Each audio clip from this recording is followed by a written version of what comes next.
Hi guys, and a very happy Onam to you all. So today it's time for an awesome story. The story is about the myth behind celebrating Onam. So every year in the month of Chingam, that is the first month in the Malayalam calendar, we celebrate Onam. Onam is the celebration of the return of the great king Mahabali or Maveli to Kerala. So every year during the celebrations, we hear the same story of Mahabali and Lord Vishnu over and over again. I have been hearing that story since my early childhood. So what is that story? The story goes like this. In Indian mythology, we have three main dimensions: the earth, the Devaloka and the Asuraloka. So Devalokas are presided over by Indradeva. Earth is earth, and the Asuralokas and the Asuras have a lot of different other leaders. So there is a constant war between Devas and Asuras. So in this particular Deva Asura conflict, Maveli or Mahabali goes into the Devaloka and captures it. All the gods, that is all the Devas, the demigods, become so scared that they approach Lord Vishnu. If you don't know who Lord Vishnu is one of the Trimurtis, that is the three major gods in the Hindu religion. So Lord Vishnu, upon hearing the Devas' pleas, agrees to help them regain their land. So as is the custom, Lord Vishnu reincarnates on earth as a dwarf, otherwise called as Vamana.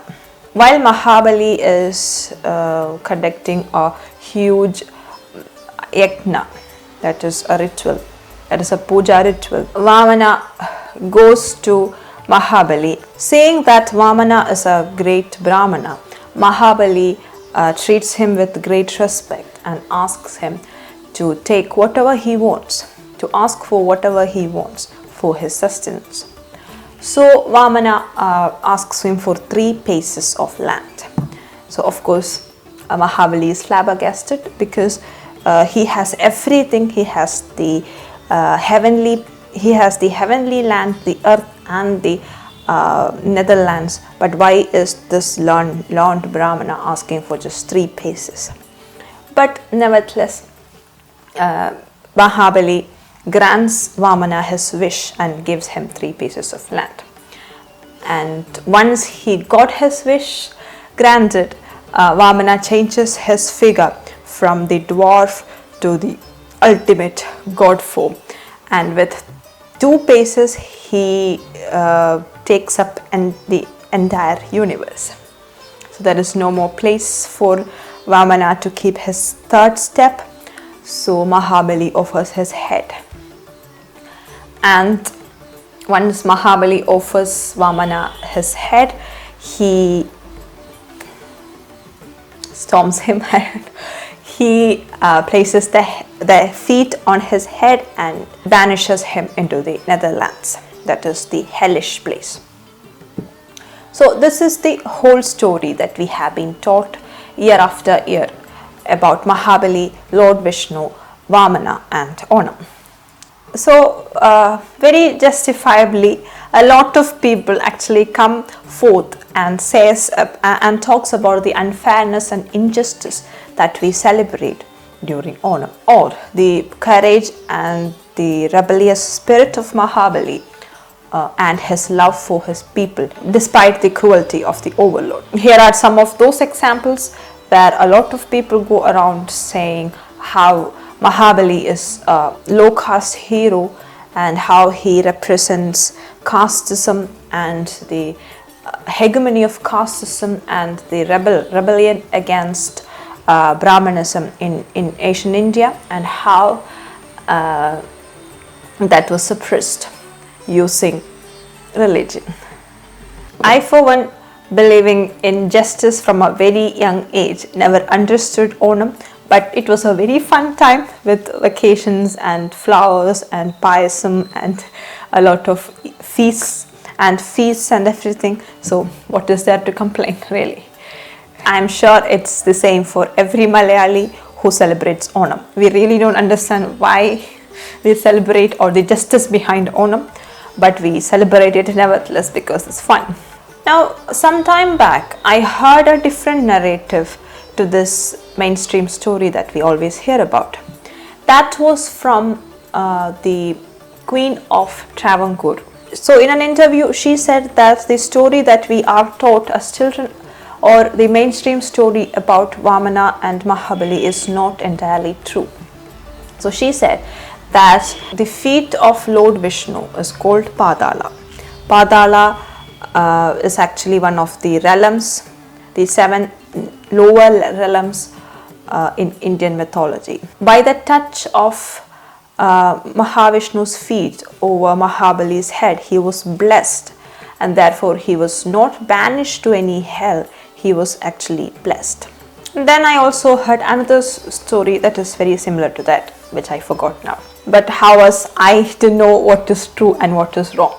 To be honest, I wanted to do a video on the mythology of Onam for a very long time, but I was too lazy to take up Srimad-Bhagavatam and read it.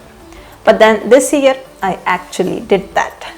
So I tried to read Srimad-Bhagavatam in Malayalam, written by the great sage Eഴുത്തച്ഛൻ, but I could not understand any word in it. But then I was able to find an English translation of Srimad-Bhagavatam, so I read the story in that.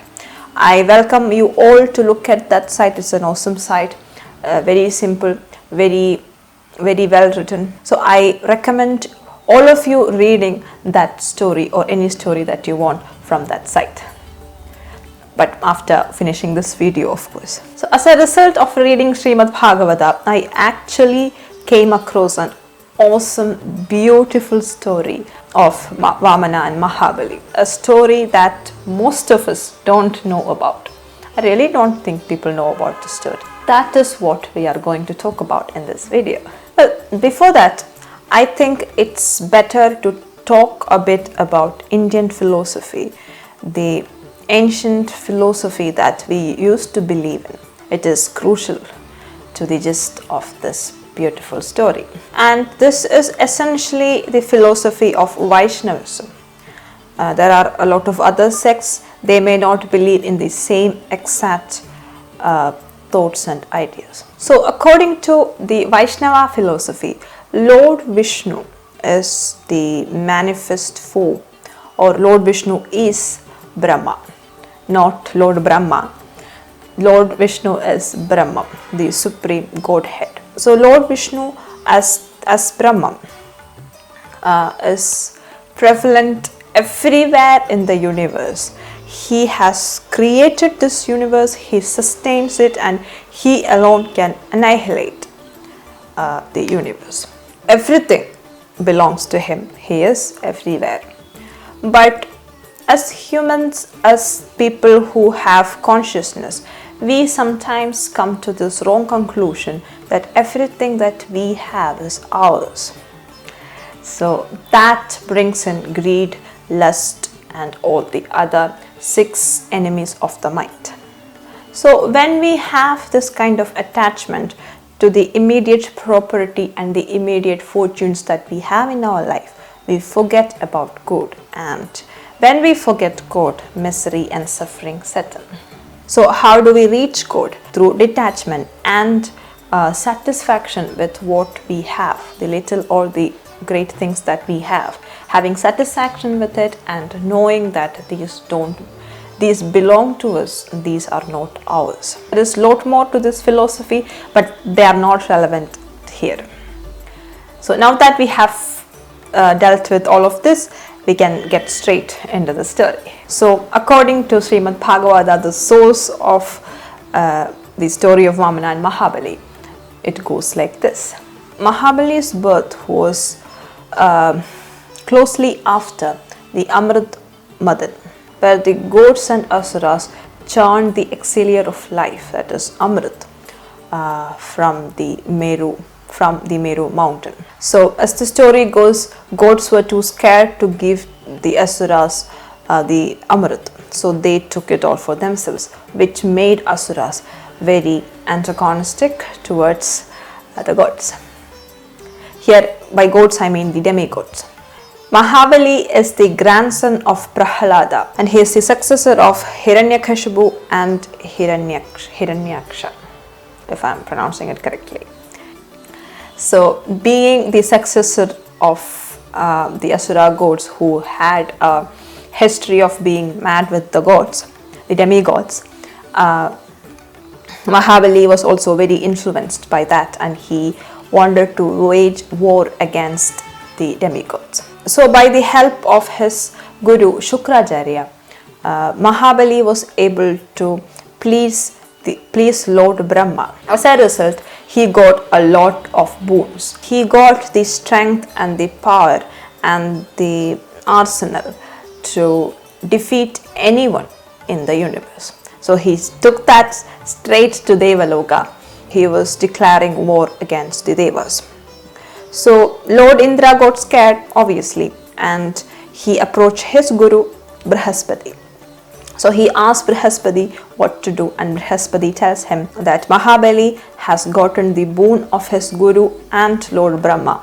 Therefore we can't do anything about that. It's better that you all leave this place and give it to him. So accordingly, Indra with his associate and his kingdom abandons their home, enabling Mahabali to become the new god of the universe. So now one thing about Mahabali is that he is very honest and he is a very generous man. And what are his faults? Greed and ego. And that also causes misery. And now at this point, Mahabali actually boasts about all his possessions, how much he has, and why Vamana is not asking for anything more than this, just 3 paces. This obviously shows the ego that Mahabali has, which Vamana is trying to destroy. So first Vamana tries to make Mahabali understand the fault in his ways, telling that me as Vamana is not dissatisfied with what I am given, and everyone should be like that. Does Mahabali listen to that? No. And Shukracharya, Mahabali's guru, at once tells him that this is all a trick done by Lord Vishnu. You should not trust this Brahmin. You should be dishonest to him because he is trying to trick you to take all your land away. But Mahabali, being a very generous and a very truthful king, refuses to take his own guru's advice and proceeds to give Vamana the 3 pieces of land. And of course, Vamana takes the form of the ultimate power and fills the whole universe in just his 2 steps. Now Vamana does not have any space to keep his 3rd pace. So I actually didn't read whether he keeps the feet on Mahabali's head actually.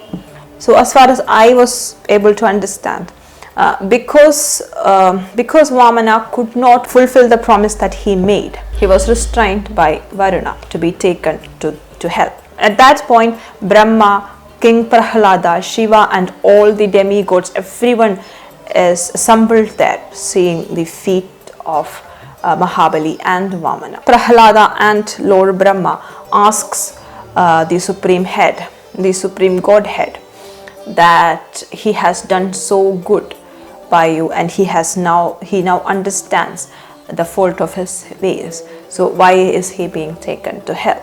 Lord Vishnu agrees to that and says Mahabali through this experience have actually learned the greatness of detachment, vairagya, and his ego and greed has dissipated. So now, having attained the great knowledge, he no longer has to go to hell. Once Mahabali is rid of his greedy and egoistic ways and have attained the truth of God or truth of Vaishnavism, Lord Vishnu tells him to go to Sudala. And what is Sudala? Sudala is a land, a realm or a planet or Sudala Loka, which is more beautiful than Swargaloka. By being in Sudala, Mahabali is actually being in the presence of Lord Vishnu all the time. This is also the place where King Prahalada lives. So Sudala is the land of Lord Vishnu. It is built by the architect Vishwakarma, who also built Swargaloka. And even the demigods covet Sudaloka, but only the most pristine of people can live there. So that's where Mahavishnu takes Mahabali after his greed and his ego has dissipated and he has understood detachment and the true kind of bhakti for Lord Vishnu. So in Sudala there is no worries, no ailments, no misery, no diseases, just pure bliss and abundance. So that is the place Mahabali is being taken, not hell. So we have all been told that Onam is the celebration of the punishment of a cruel king. But in reality, Onam is the celebration of liberation of a confused, egoistic, albeit a very kind-hearted king. Who knew, right? So if you don't believe what I'm saying, if you think that I'm making this up, please go and either read Srimad-Bhagavatam that you may have it at your home, or you can just search online and find Srimad-Bhagavatam in any language which you can read and understand for yourself. For as far as I'm concerned, I'm very happy to be born in this culture and civilization.